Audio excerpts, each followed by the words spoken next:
What's up, everybody? Back again, another video. Grand Isle. I think the paper's about to fall. Alright, so that's another good map to have. I just hung it up on the same spot as the other one. I keep these rolled up, keep them on the boat. I put dots on them. You can go to Cajun Mapping. He sells you a dish you can download, and it has all kinds of fishing spots, like all of this whole area. And then you can print out the paper that he sends with it, and it's laminated, and it'll have all the spots on there, how to fish it, fish this point to the end of this pile-in or whatever. It's all listed, and each one has a number. So you look at LA 421 and you look in the paperwork, and I have them on a big binder ring and I keep them in the boat. And you can hit those spots up. It tells you how to fish them.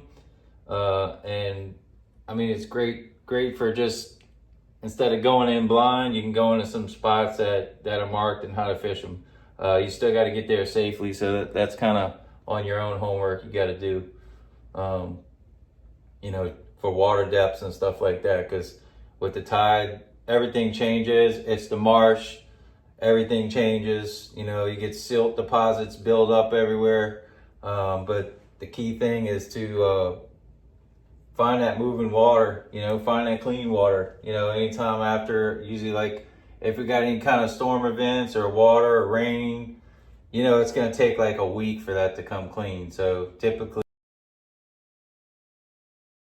you know, if you don't have any rain for a couple of weeks and no high winds, you know, the water's going to be great for fishing, especially in this time of the year in, you know, October, November, December, January. The fishing's, it's great right now. But like Grand Isle, they got so many spots you can fish, you know. You gotta watch them, like over here, Beauregard Island's good.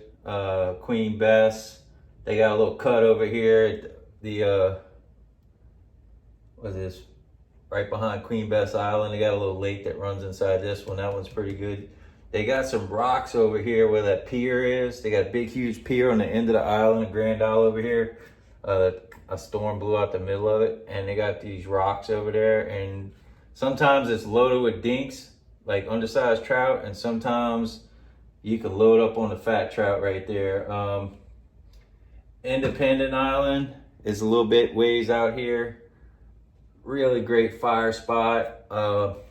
Depending on how far you want to go, I mean, you can go all the way out like four pass Bayou, right past out here. They got a couple some camps out here, and they got some big stuff out there. I'm about to lose my whole sheet here. Over here, about 4 pass Bayou. Sorry, the map started coming off the wall. So they got these camps out here, and they're like, you see these ones I got circled? Sometimes if you want to go out there, it's a little bit of a trip, but and it can't be too windy, because you'll get beat down on the way out there. But yeah, Independent Island, got some spots on there I circled. They got some other spots over here. You go Comita Bay. They got close to the launch too, like right here they got a little island. They got a little pond that's right here at the back side of it. So right when you leave Bridgeside, you can go cut through between the island and the rocks. Those rocks are pretty good too. They got a lot of sheep head over there. You come back around this backside, and they got that little cut in there, and there's another little small island right off of that cut, and you can drop right there and fish, and it's pretty good sometimes. Let's see, this Dutch Island. Man, I got freaking stuck somewhere over here like a couple weeks ago. They had these green pylons. It might have been over here by Barataria Pass. Man, I was in the middle, but I don't know, the way they had the green marker, I was on a plane, and even 200 foot from the shore, I turned some mud. My boat was still rocking, so I was able to get out of there, but I had to push.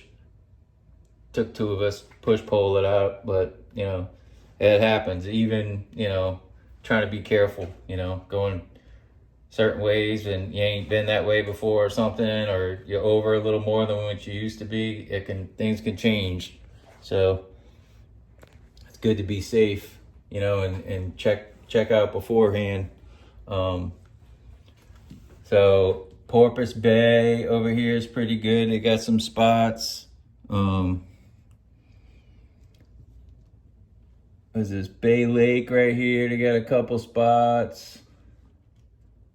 See, I just put little dots. I try them out. I put a little dot, and then I know I can go back to some of those spots, you know.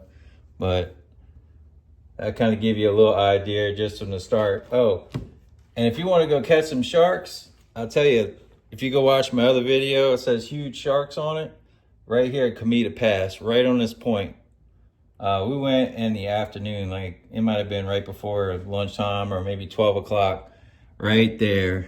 And I lost 4 different rigs on 4 poles until I got my bigger pole and snagged one of them sharks. But hey, if you're not catching fish and you want to go just snag some big stuff and have some fun, that's a spot right there to catch those sharks. I mean, they're black tips, spinner sharks. I mean, they come flying out the water when you snag them. So have your GoPros ready if you're fishing out that way.